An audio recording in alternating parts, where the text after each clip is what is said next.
We apologize for interrupting your doom scrolling. Now, for some positive leftist news. Hey everyone, Anarch here. I'm an organizer and video essayist whose YouTube channel focuses on anarchist political theory and praxis. I was also the co-founder of a group called Cooperation Tulsa, and we focus on creating food sovereignty and direct democracy at the neighborhood and municipal level. I know your feed is packed full of doom and gloom, so I'm really happy to be here to tell you about all the good news happening around the world.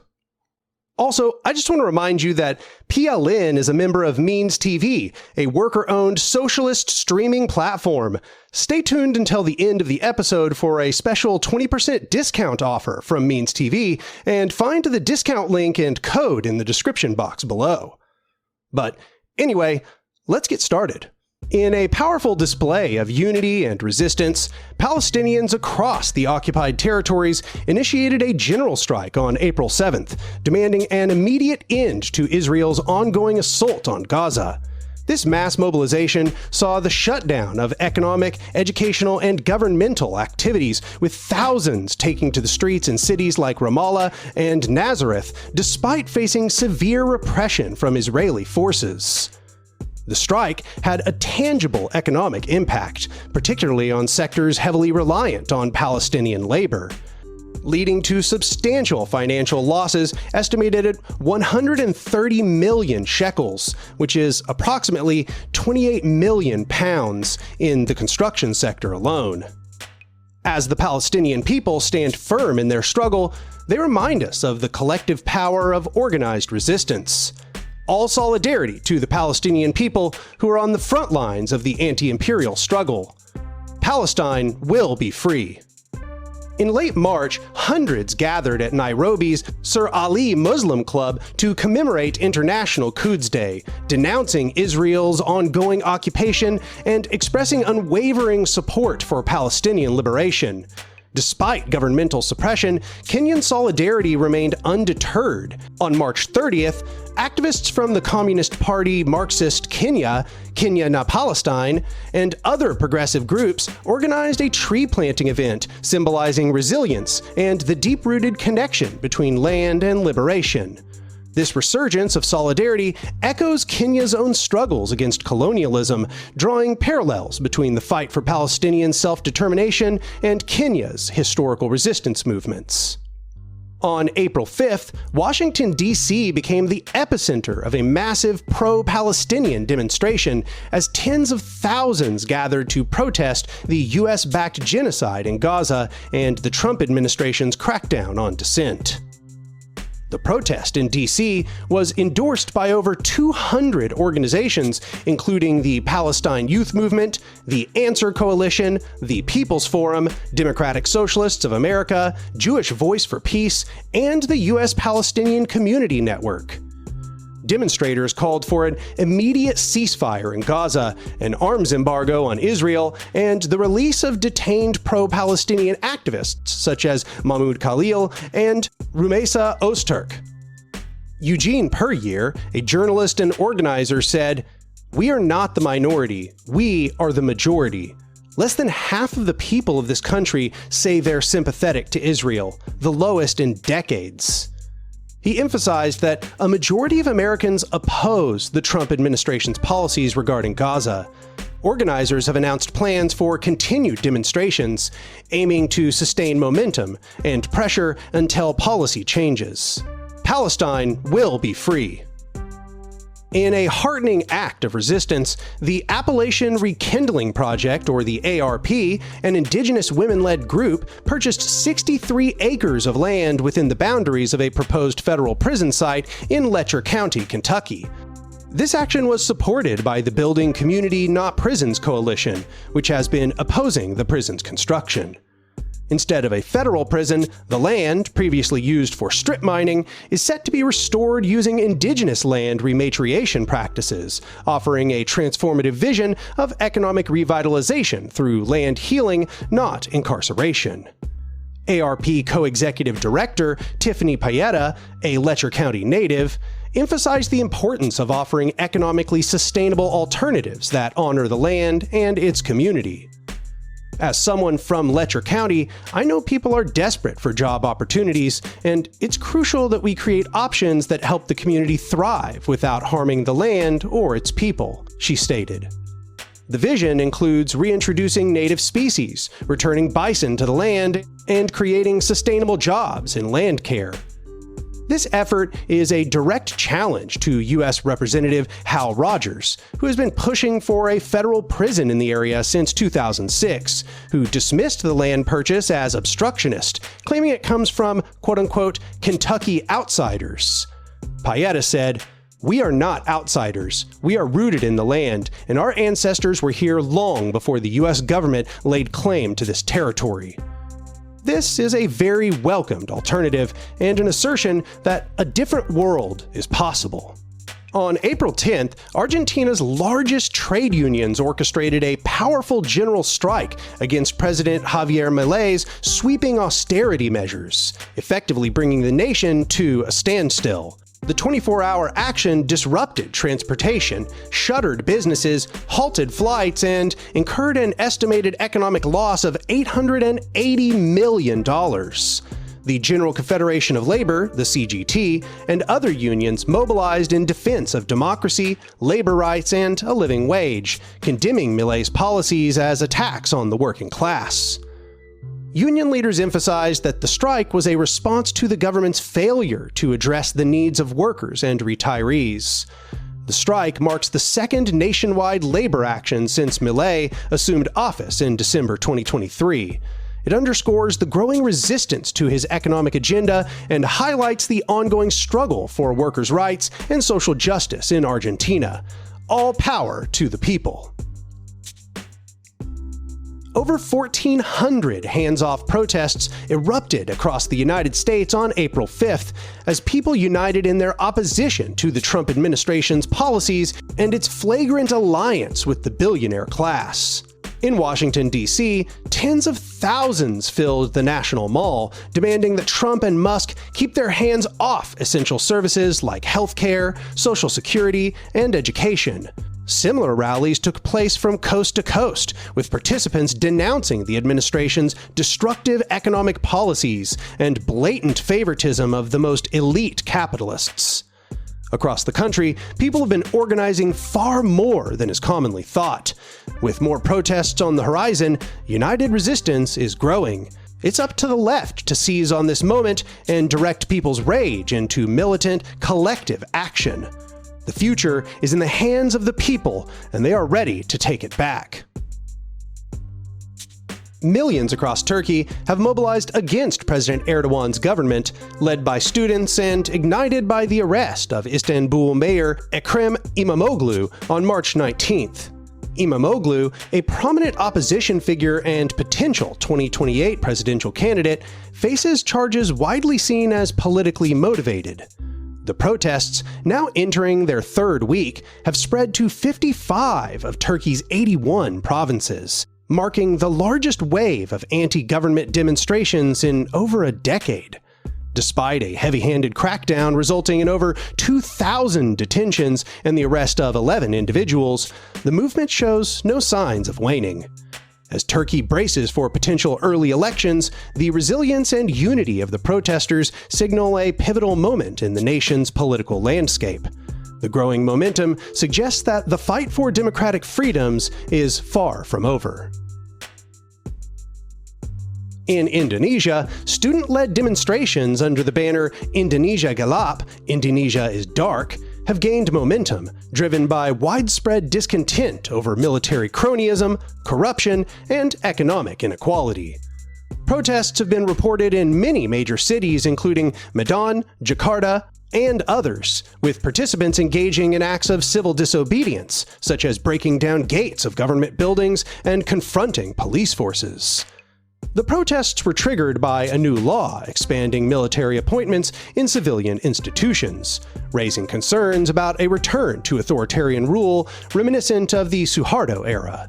Demonstrators are also responding to recent corruption scandals involving state-owned enterprises and public officials. which have exposed deep-seated issues of governance and accountability. Despite facing repression, including police beatings and arrests, the protesters' call for justice and systemic change underscores a vibrant and resilient civil society committed to challenging entrenched power structures. The people united will never be defeated. South Korea's Constitutional Court unanimously upheld the impeachment of President Yoon Suk-yeol on April 4th, removing him from office. This unprecedented decision followed Yoon's unconstitutional declaration of martial law in December 2024, which aimed to suppress the National Assembly and undermine democratic institutions. The decisive blow to Yoon's authoritarian regime was delivered by the collective power of South Korea's working class. The Korean Confederation of Trade Unions, the KCTU, spearheaded mass protests and strikes, galvanizing millions of workers, students, and citizens to demand his ousting. This victory serves as a powerful reminder of the transformative potential of organized labor and grassroots mobilization.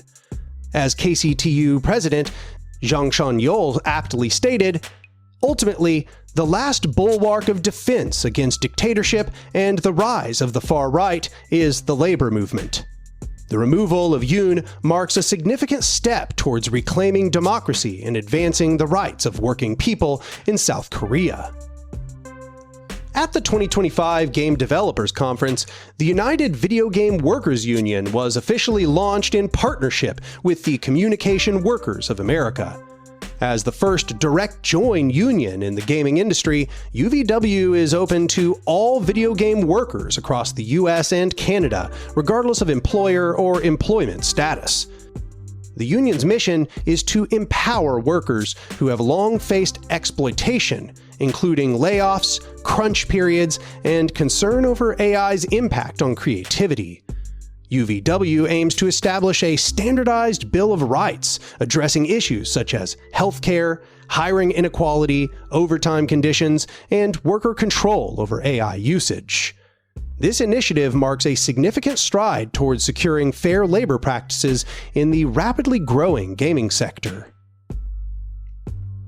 In a powerful display of solidarity, staff members at the Natural History Museum of Los Angeles County and the La Brea Tar Pits have united to form the Natural History Museum and Tar Pits Workers Union under the banner of AFS-CME Council 36. This collective effort aims to address long-standing issues such as fair compensation, workplace safety, inclusivity, and job security.